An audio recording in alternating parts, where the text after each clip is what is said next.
पाकिस्तान की सालसी में ईरान और अमेरिका के तकनीकी मुज़ाकरात शुरू। वज़ीर-ए-आज़म शहबाज शरीफ कहते हैं ये आलमी अमन के लिए बेहतरीन मौका है, हम मिलकर दुनिया में इत्तेहाद कायम कर सकते हैं। फील्ड मार्शल का मुज़ाकरात में अहम किरदार है। कतरी वज़ीर-ए-आज़म शेख अब्दुर्रहमान बिन जासिम अल-सानी ने कहा कि ये सिर्फ शुरुआत है, हम अपने खित्ते के बेहतर मुस्तकबिल के लिए काम कर रहे हैं। आज जो कुछ हो रहा है वो खित्ते और दुनिया की सलामती के लिए अहम है।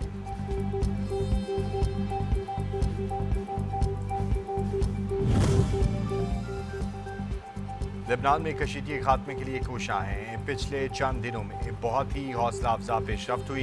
खित्ते में अमन के लिए पाकिस्तान के किरदार को दुनिया भर में सराहा गया। नायब अमरीकी सदर जेडी वेंस की समिट हॉल पहुंचने पर गुफ्तगू, कहा कि अमन आसान नहीं, हम लेबनान समेत तमाम मुहाजों पर अमन के लिए काम कर रहे हैं। पाकिस्तानी फील्ड मार्शल से रास मुनीर एक बेहतरीन सिपहसालार हैं।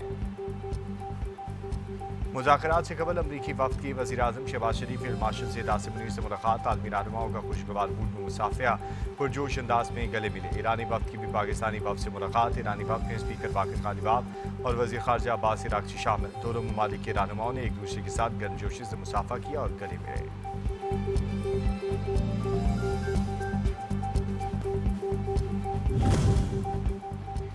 अमरीका ईरान मुज़ाकरात में लेबनान जंगबंदी मुआहदे की खिलाफ वर्जी मरकजी नुक्ता। इसराइल हिज़्बुल्लाह कशीदगी मुज़ाकराती एजेंडे का हिस्सा बन गई। लेबनान की सूरत हाल पर अमरीका और ईरान के दरमियान खुसूसी मुशावरत मुतवक्किल। हंगामी इजलास का मकसद लेबनान में कशीदगी कम करना है। खित्ते की सलामती और लेबनान जंगबंदी पर अहम सफारती पेशरफ्त मुतवक्किल है।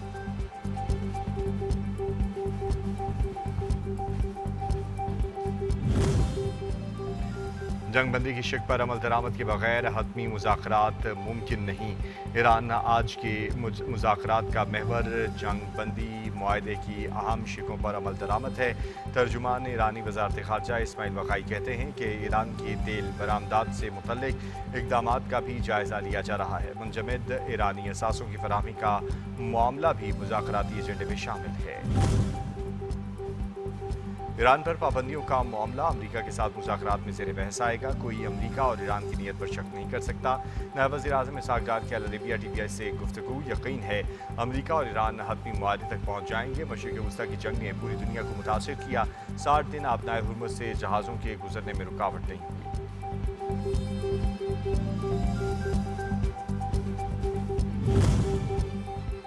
मिस्र में 4 बड़े इस्लामी ममालिक के वज़ीर ख़ारजा का इजलास। पाकिस्तान, तुर्किया, सऊदी अरब और मिस्र के वज़ीर ख़ारजा ने इजलास में शिरकत की।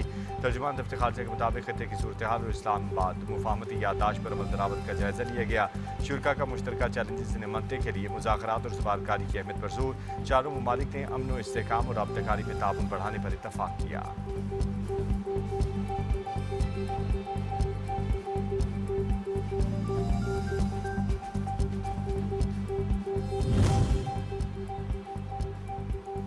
और पाकिस्तान पीपल्स पार्टी और इस्तेहकाम पाकिस्तान पार्टी के दरमियान गिली बल्तिस्तान में हुकूमत साजी के मामलात तह पा गए। पीपल्स पार्टी की मरकज़ी और सूबाई क़यादत का इस्तेहकाम पाकिस्तान पार्टी की मरकज़ी और सूबाई क़यादत की मुलाकात के बाद मुश्तरका प्रेस कॉन्फ्रेंस। पीपल्स पार्टी रहनुमाओं ने हुकूमत साजी में ताउन पर इस्तेहकाम पाकिस्तान पार्टी की क़यादत का शुक्रिया अदा किया।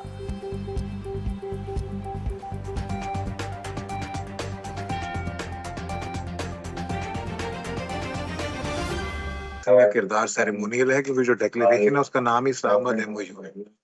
पाकिस्तान जी। की वो वाहिद मुल्क है जिसने तीसरी आलमी जंग को, जिस तरह मैंने पहले कहा, रुकवाया है। और पाकिस्तान ही वाहिद मुल्क है जिसकी सरबराही में, जिसने कतर को कन्विंस किया to be a part of this negotiation, और जिसकी सरबराही में आज दोनों मुल्क अपने मेजर डेलीगेशंस के साथ जो मुज़ाकरात का ये दौर कैंसिल हो गया था, पोस्टपोन हो गया था, उसको इमीडिएटली शुरू करने पे एग्री हुए हैं। और आज बात उस बंद कमरे में जिस वक्त ये मुज़ाकरात चल रहे हैं, Pakistani prime minister, Pakistani field marshal, Qatar के प्राइम मिनिस्टर इसको लीड कर रहे हैं। और एक साइड पे ईरानियन डेलीगेशन है, एक साइड पे अमेरिकन डेलीगेशन है।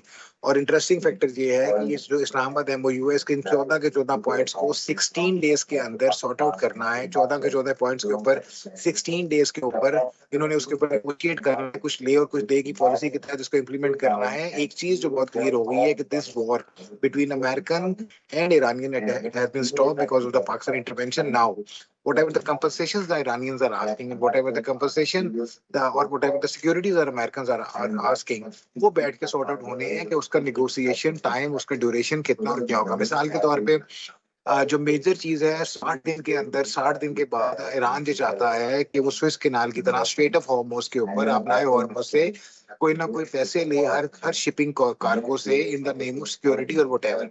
और उर्दन और ठीक है। सॉरी जो जो ये है और उसमें वो अपने जो हमसाया ओमान। ममालिक है उसमें उसको शामिल कर, Oman ji, thank you very much for clarifying, उसको शामिल कर ले और ओमान के साथ बैठ के वो इस पे नेगोशिएट कर लेगा। ये भी कहीं ना कहीं आप देखेंगे कि ईरान और ओमान के मुज़ाकरात इस पे होंगे।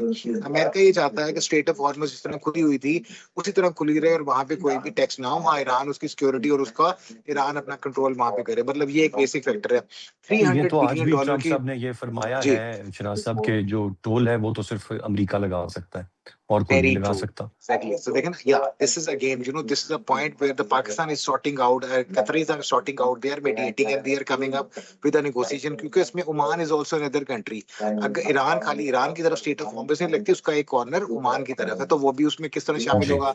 तो ये मल्टीपल फैक्टर है। तो उसी गुजारिश इसी में वो $300 बिलियन की जो यहाँ पे इन्वेस्टमेंट है जिसमें अमेरिका ने कहा है कि खित्ते के दीगर ममालिक जिसमें पर्टिकुलरली दोज गल्फ और जीसीसी कंट्रीज जो अफेक्ट हुई हैं जहाँ पे अमेरिका ने अपनी बेस बनाई हुई थी वो इसमें कंट्रीब्यूट करेगा, अमेरिका के कंट्रीब्यूट करेगा। प्लस बार बार प्रेसिडेंट ट्रम्प जो मार्केट रेफरेंस दे रहे हैं कि स्टॉक मार्केट ऑयल की कीमतें कम होना, आप ये देखें ना कि एक ही एक रात में पाकिस्तान में ऑलमोस्ट तकरीबन ₹75 के करीब में ऑयल की कीमत कम कर दी गई। तो ये वो मेजर फैक्टर है। पाकिस्तान में जो इमरजेंसी लगाई गई थी उसको खत्म कर दिया गया। तो यानी ये सिर्फ पाकिस्तान में नहीं हुआ, सब multiple other countries state of Hormuz की अगर फुटेजेस आप देखें आपको नजर होगा कि इवन डिस्पाइट दिस फैक्ट कि वहां पे बारूदी सुरंगें बिछी हुई हैं, इसके बावजूद भी ईरानियन गाइडलाइन से जहाज वहां पे आ जा रहे हैं। तो ये वो मेजर चौक पॉइंट था जिसका इस एमओयू ने क्लियर किया है। और दुनिया में कम से कम जो एनर्जी का बहुत बड़ा क्राइसिस जो सिर्फ बकौल अमेरिकन प्रेसिडेंट के 4 दिन के ऑयल रिजर्वायर्स रह गए थे वो सॉर्ट आउट होना शुरू हो गया। तो इस तरह वो सारी निगोसिएशन जहाँ पे होंगी, देखें पहली चीज जो इसकी है ईरानियंस की, that is the 100% cease fire eight Lebanon. और जो अमेरिका ने स्टांस लिया है that was quite unusual because आज से पहले कभी भी इसराइल को अमेरिका ने शट अप कॉल नहीं दी थी। और जो स्टांस अमेरिकन ने लिया है वो बहुत सरप्राइजिंग फॉर द वर्ल्ड है और इसराइल को भी काफी कुछ रियलाइज हो गया उसके बाद। तो इसलिए मेरा ख्याल है कहीं ना कहीं कोई चीजें होंगी। इसराइल देखे अगर वो लेबनान वाला वो 25 किलोमीटर भी नहीं दे रहा because we know very well how weak Lebanon is, मगर गजा के ऊपर उसने काम शुरू कर दिया। तो इसराइल अपनी घटिया और कमीनगी की हरकतों से बाज नहीं आएगा। उसने कहीं ना कहीं वो मुसलमानों के ऊपर ये चीजें रखनी। हाँ, जो उसका भी ग्रेटर इसराइल का ख्वाब है इस अमेरिका शटडाउन की वजह से, पाकिस्तान की बेहतर नेगोशिएशन की वजह से, वो कहीं जल्दी पूरा होता नजर नहीं आ रहा। और उसमें अगर ईरान देखें ईरानियन करेंसी की वैल्यू बढ़ने लग गई है। Now the people have started investing in Iranian currency, उसकी वैल्यू दिन ब दिन बढ़ रही है। और अगर आज वाले भी ये नेगोशिएशन कहीं सक्सेसफुल होते हैं तो डेफिनेटली उनकी इकोनॉमी और उनके मुल्क के लिए, उनके लोगों के लिए ये बहुत बेहतर होगा। हाँ, कुछ चीजें हैं जिसपे दोनों तरफ को एग्री होना है और पाकिस्तान और कतर दोनों मिलकर ये रोल प्ले कर रहे हैं कि कुछ दे और कुछ ले के तहत इनके मामला को सेटल कर दिया जाए। अच्छी चीज ये है कि now there is no war between Iran and America and now the state of Hormuz is open and the world trade is continue.